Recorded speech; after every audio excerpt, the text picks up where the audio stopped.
Hello and welcome again. In this video, I am going to give you overview of all the screens in the fee module. So let us start. This is a fee payment.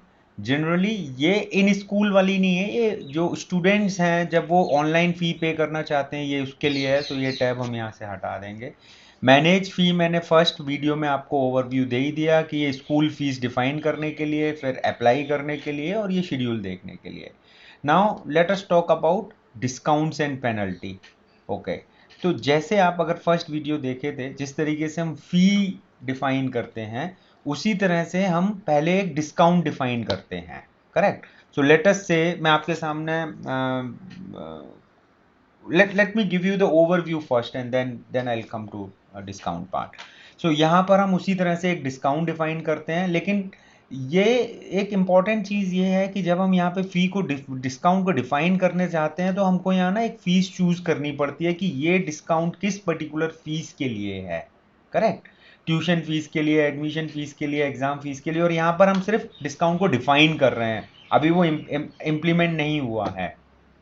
Okay, now this fee discount user mapping is आपको discount को user पे, सो this is जहां पर कि हम इसको फिर allocate करते हैं, राइट। तो जैसे कि मेरे को यहाँ पे एलोकेट करना है, अब ये यहाँ पर हमने जो प्रोविजन दे रखा है, स्टाफ है, स्टूडेंट है, कैंडिडेट है, किसी भी लेवल पे हम इसको जाके एलोकेट कर सकते हैं डिस्काउंट को, राइट। सो किस टाइप पे डिफाइन करनी है, हम कैंडिडेट लेवल पे भी डिस्काउंट को डिफाइन कर सकते हैं, यानी कि एडमिशन होने से पहले, कैंडिडेट इज बिफोर एडमिशन हम डिफाइन करेंगे तो उसकी जो फर्स्ट फी होगी उसी में डिस्काउंट लग के आएगा। एंड आफ्टर एडमिशन ये डिस्काउंट कॉपी हो जाता है उसके स्टूडेंट डेटा में भी, just to let you know. और मान लीजिए कि किसी बच्चे का एडमिशन हो चुका है, उसके बाद हमें डिफाइन करना है डिस्काउंट उस पर लगाना है, तो फिर हम यहाँ स्टूडेंट चूज करेंगे। मैं अभी आपको कैंडिडेट पे दिखाता हूँ, करेक्ट। तो हमने अनवी का केस लिया था पिछली बार, मैं अनवी पे ही कैलकुलेट करता हूँ, राइट। ये अनवी नाम की स्टूडेंट। दूसरी चीज़, यहाँ पर हमने फादर की जगह मदर नेम दिया है। अगर आप चाहेंगे तो हम मदर नेम से वो फादर नेम भी कर सकते हैं। So this is how we define discount. मैं डिस्काउंट की एक अलग से स्क्रीन कवर कर लूँगा, पूरा के पूरा डिस्काउंट लगा के दिखाता हूँ आपको। सो ये दोनों स्क्रीन है कि जहाँ पर हम डिस्काउंट डिफाइन करते हैं और डिप्लॉय करते हैं डिस्काउंट को। फिर आता है मैनेज ट्रांसपोर्ट मास्टर। जिस तरह से हमने स्कूल फीस बनाई थी, बिल्कुल उसी तरह से हम ट्रांसपोर्ट की फीस भी बनाते हैं। इसमें खासतौर से वही चीज़ है, कोड है, फी का नाम है, collection frequency, active from, active to date, fee type, status and remarks. इन सभी फीस में एक चीज़ का हमेशा याद रखना है, एक बार फीस बना दी, वो इम्प्लीमेंट हो गई, वो अप्लाई हो गई, या वो फीस किसी से भी ले ली गई है, तो आप उसको बाद में जाके चेंज नहीं कर सकते हैं। आप केवल उसकी एक्टिव टू डेट चेंज करेंगे, वो भी अभी हमने लॉक कर रखा है। You have to consult us and then only you can change the fees. Generally session year के बीच में फीस चेंज नहीं होती हैं, correct.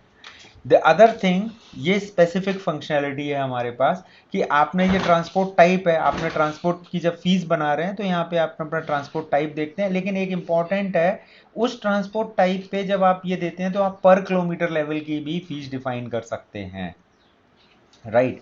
And what I mean by पर किलोमीटर लेवल, अब जैसे हमने एसी वैन लिया है, एसी वैन ट्रांसपोर्ट फीस है, तो अप टू 10 किलोमीटर के 1200, अप टू 8 किलोमीटर के 1100, अप टू 6 किलोमीटर के 1000 ही हैं। इस तरीके से हम पर किलोमीटर लेवल पे डिफाइन कर सकते हैं। Now your question would be, कैसे पता लगेगा कि कौन सा स्टॉप कितने किलोमीटर पर है?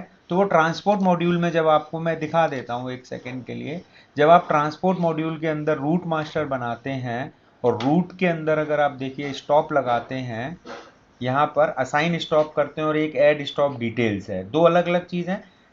इसे हम ट्रांसपोर्ट में पूरी तरह से कवर करेंगे, लेकिन ये इंपॉर्टेंट है, जब आप ऐड स्टॉप डिटेल्स में जाएंगे तो यहाँ पे पूछता है डिस्टेंस। ये डिफाइन करेगा कि जो बच्चा इस वाले इससे इससे पिकअप होगा रूट से, उसको 6 किलोमीटर के डिस्टेंस वाली फीस लग जाएगी अपने आप। तो आप पर किलोमीटर वाली फीस भी डिफाइन कर रहे हैं हम अपने यहाँ।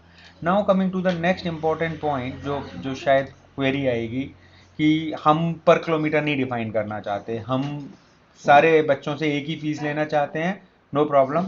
यहाँ पर आप एक ही फीस डालिए और उसे अप टू 50 किलोमीटर कर दीजिए, तो यानी कि 0 से 50 किलोमीटर में आपके सारे स्टॉप्स आ जाएंगे और सारे बच्चों पे वही फीस लगेगी, right. Okay, thank you. So this is how you define transport fee, and हर किसी का शेड्यूल जनरेट होता है, अपने आप होता है ऑटोमेटिकली। ये सिर्फ आपके इंफॉर्मेटिव पर्पस के लिए हमने स्क्रीन्स डाली हुई हैं कि जब आप फी डिफाइन करते हैं तो वो बताता है एक स्पेसिफिक फीस है अप टू 10 किलोमीटर, ये पर किलोमीटर जितनी फीस जितने किलोमीटर वाली है, हर किलोमीटर का बताएगा किस डेट से किस डेट तक कितना अमाउंट है, इसका एक शेड्यूल जनरेट हो गया आपका, राइट। अब सिमिलरली इसमें हॉस्टल फीस की जब हम बात करते हैं तो इस स्क्रीन से आप हॉस्टल फ़ी डिफ़ाइन करेंगे। I will be very brief, इनकी सबकी डिटेल में मैं बाद में जाऊंगा। इसमें पर बेड टाइप आप फीस डिफ़ाइन कर सकते हैं, राइट। एंड हॉस्टल में हॉस्टल को एलोकेट करेंगे, वो this is like applying fees.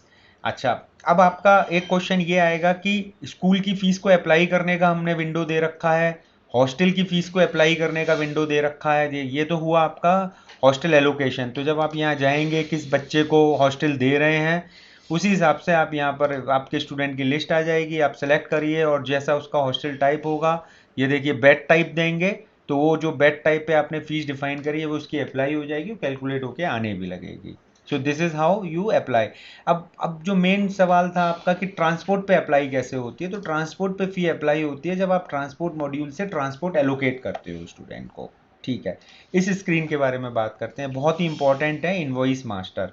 तो जनरली क्या होता है, आप हर महीने की शुरुआत से, जैसे आपको आप समझ लीजिए आज 31 अगस्त पे बैठे हुए हैं, तो 1 सितंबर को आपको जो फीस लेनी है तो आप 31 अगस्त को एक प्रोसेस चलाते हैं इनवॉइस, तो जिस सारे बच्चों पे 1 सितंबर की फीस लेजर में चढ़ जाती हैं कि ये अब दे हैं बच्चे के लिए, बच्चे पे ये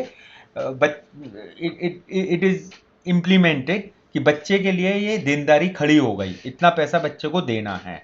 तो हर महीने की जो बच्चे के खाते में आप लिखते हो जिसको जो फीस देनी है, उसको कहते हैं फी इनवॉइस, उसकी इनवॉइस जनरेट करने का प्रोसेस है। तो आपके पास यहाँ पे हमने बस एक ये बटन दे रखा है, इफ यू सी यहाँ पे आता है प्रोसेस इनवॉइस, तो 10 एक की इनवॉइस आप प्रोसेस कर सकते हैं, और ये आगे पीछे भी कर सकते हैं। आगे पीछे से मतलब है कि आप अक्टूबर नवंबर दिसंबर की अभी से प्रोसेस कर देंगे, तो सबके जब इन दिखाता हूँ स्टूडेंट कलेक्शन और पे फीस में, जब वहाँ जाएंगे तो उन पे 1 अक्टूबर के लिए भी फीस की देनदारी इनवॉइस में आने लगेगी। सो इसका राइट प्रोसेस इज हर महीने को आप आइडियली देखें, टू प्रोसेस डेट भी हम देते हैं, ये आपको ही देनी है कि किस तारीख को जाके ये प्रोसेस होनी है। अगर आप चाहें तो इसको ऑटोमेट भी कर सकते हैं, यानी कि 25 तारीख को या 26 तारीख को या 28 तारीख की हर महीने को ये अपने आप प्रोसेस चलेगा और बच्चों की इनवॉइस जनरेट हो जाएगी। बट अभी मैनुअल छोड़ा हुआ है ताकि आप इसे अपनी सुविधा के अनुसार कर सकते हैं। Okay, now first fee collection, this is very important, इसका नाम बदल देंगे, हम इसे कैंडिडेट फी कलेक्शन कर देंगे इस स्क्रीन का नाम। दिस इज जब बच्चा पहली बार एडमिशन लेता है, यहीं से एडमिशन प्रोसेस ही यहीं से होता है, राइट। इसका नाम कर सकते हैं टेक एडमिशन फीस भी हो सकता है। तो अब जैसे मैंने अनवी का वहाँ पे बनाया हुआ था, मैं जस्ट दिखाने के लिए, अगर यहाँ ना आए तो आप इसके पॉपअप में भी देख सकते हैं, ANVI अनवी, राइट। अनवी का हमने एस्टीमेट जनरेट किया था, उसकी फर्स्ट फी कैलकुलेट करते हैं, और यही मुझे एक इम्पॉर्टेंट चीज़ आपको दिखानी थी कि आप देखिए वहाँ पे पूरे 12 महीने का आ रहा था क्योंकि वो एस्टीमेट था पूरे साल का, लेकिन जब फीस लग के आ रही है तो देखिए 4 5 6 7 8 9, केवल 9 तक की क्यों लग के आ रही हैं यहाँ पर फीस, ये 8वें महीने तक की ही क्यों लग के आ रही हैं सारी की सारी फीस। उसका रीज़न क्या है कि अगर आप ये देखेंगे तो आपने इन्वॉइसिंग जो कर रखी है, इन्वॉइसिंग जो कर रखी है वो आप देखिए 1 सितंबर तक की कर रखी है, तो जो 1 सितंबर को डे ड्यूज हैं वो सब इस पे इम्प्लीमेंट होके आ जाएंगे। So this is, so I was explaining you about this, right. ये वाली स्क्रीन से आप let me give 2 more minutes here, Anvi, right. Okay, so ये आपकी फ्रॉम डेट टू ये लास्ट डेट से कैलकुलेट कर लेता है, महीने के एक दिन पहले से। We will look into it. ये आई एक्चुअली फर्स्ट से होनी चाहिए थी सबकी सब। So we will take care of this why it is happening from last date. But amount में कोई प्रॉब्लम नहीं है, जितना जितना उस फीस का अमाउंट था ये डिफाइन हो गया। अब कैंडिडेट का जब एडमिशन हो रहा है तो उसके पूरे 21,500 रुपये की देनदारी है, क्योंकि ये अनवी का आज सितंबर में एडमिशन है। हमने कहा था वहाँ पे इसकी 1 अप्रैल से फ़ीस लगनी चाहिए, तो ये सारी फ़ीस लग गई। इस पे एडमिशन फ़ीस लग गई, इस पे एग्ज़ाम फ़ीस लग गई, इस पे ट्यूशन फ़ीस लग गई। हमने डबल ट्यूशन फ़ीस लगा दी थी, इसलिए क्लास 1 की ट्यूशन फ़ीस और जो हमने वीडियो के दौरान लगाई थी वो वाली भी आ रही है अभी आपके पास। Other important thing about this screen is कि अब देखिए यहाँ पे हमने पेमेंट्स की जब हम बात करते हैं तो कैश से भी, चेक से भी और कार्ड से भी सब तरह से पेमेंट ले सकते हैं। कलेक्ट कैंडिडेट फीस का मतलब है कि डू एडमिशन, इसका नाम भी हमें बदल देंगे, इसको डू एडमिशन कर देंगे। जब ये बटन दबाते हैं उसके पीछे बहुत सारा प्रोसेस चलता है। इस बच्चे की फ़ीस जमा हो जाती है, इस बच्चे को स्टूडेंट में कन्वर्ट कर देते हैं, इस बच्चे का क्लास के अंदर नाम चला जाता है, इस बच्चे पे सारे मैंडेटरी सब्जेक्ट्स भी लग जाते हैं, इस बच्चे को एडमिशन नंबर भी जनरेट होता है। It's a big process. यही वो बटन है जहाँ पर बच्चे का रियली में एडमिशन हो रहा है। प्लस ज़रूरी नहीं है कि आप 21,500 रुपये पूरे दें, आप यहाँ पर हर अमाउंट के अगेंस्ट जितना कम करेंगे, इसे जीरो करेंगे, नीचे टोटल बदल जाएगा। लेकिन मेन चीज़ ये है कि अगर मैं यहाँ पर टोटल ये मैच करेगा, ये करने नहीं देगा। 20,300 है, अगर मान लो मैं यहाँ पे 1,500 रुपये जमा करके करना चाहूँ या इतना, तो ये मना करेगा। Total amount is not matching, right. तो ये बोल रहा है आपको, इसलिए आपको ये बताना पड़ेगा किस हेड में यहाँ पे कितनी कितनी फीस आपने जमा करी है, और जब अकाउंट मैच हो जाएगा तो कलेक्ट हो जाएगी और एडमिशन हो जाएगा। सो एक इम्पॉर्टेंट चीज़ इस स्क्रीन में मुझे ये बतानी थी कि एक ही ट्रांजेक्शन में आप 3 पेमेंट मोड से कर सकते हैं। जैसे मान लीजिए पेरेंट को 20,000 देने थे, वो बोलते हैं साहब 5,000 तो मेरे पास कैश है, 5,000 जो है मेरे पे चेक बैंक में पड़े हैं और बाकी के मेरे आप इस कार्ड से ले लो। तो ये तीनों मोड एक ही ट्रांजेक्शन में आप तीनों पेमेंट को लेके फीस भी जमा कर सकते हैं। ये बहुत स्पेशल फीचर है कि एक ट्रांजेक्शन में आप मल्टीपल फी मोड्स से पेमेंट्स को एक्सेप्ट कर रहे हैं। Let us proceed to the next screen. अब ये वाली जो स्क्रीन है स्टूडेंट फी कलेक्शन है। इस स्क्रीन में क्या है कि ये सिर्फ स्टूडेंट की फ़ीस लेंगे। यहाँ से जब मान लीजिए कोई भी बच्चा आएगा, पेरेंट आएगा, बोलेंगे कि मुझे फ़लाँ बच्चे की फ़ीस पे करनी है, तो आप यहाँ से नाम ढूंढेंगे, जैसे आकाश की फ़ीस पे करनी है, राइट। तो आपने देखा आकाश नाम आ गया, ये आकाश जैन है, इसीलिए कॉन्टैक्ट मोबाइल नंबर और क्लास साथ में आ रही हैं। आपने इनकी फ़ीस दी। अब यहाँ जब गेट स्टूडेंट फ़ी करेंगे तो उसकी जितनी भी ड्यू फीस है वो सारी की सारी आ जाएंगी लग के, ठीक है। और फिर उसी तरह से कैश चेक कार्ड से जो भी फीस लेनी है और रसीद प्रिंट हो जाएगी, तो ये वो फीस है। ओके, स्टूडेंट पे फीस, ये वाली स्क्रीन केवल यहाँ दिखाने के लिए है, पर ये स्टूडेंट साइड की स्क्रीन है। अगर स्टूडेंट को अपनी फ़ी पे करनी है तो वो डायरेक्टली फ़ी पे करेगा, उसको चूज़ करने का मौका नहीं आएगा, उसको जो उसकी ड्यू फीस हैं वो दिखेंगी और वो सिर्फ रिसीविंग अमाउंट डालेगा। जिस जिस पे उसे पे करना है वो यहाँ पर ऐसे क्लिक क्लिक करेगा।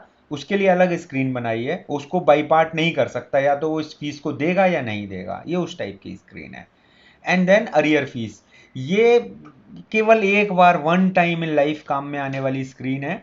जब हम सॉफ्टवेयर को स्कूल के अंदर इम्प्लीमेंट करेंगे तो पुरानी फीस का अरियर केवल once in a lifetime है, हर बच्चे का कुछ ना कुछ देनदारी होगी उसके लिए है।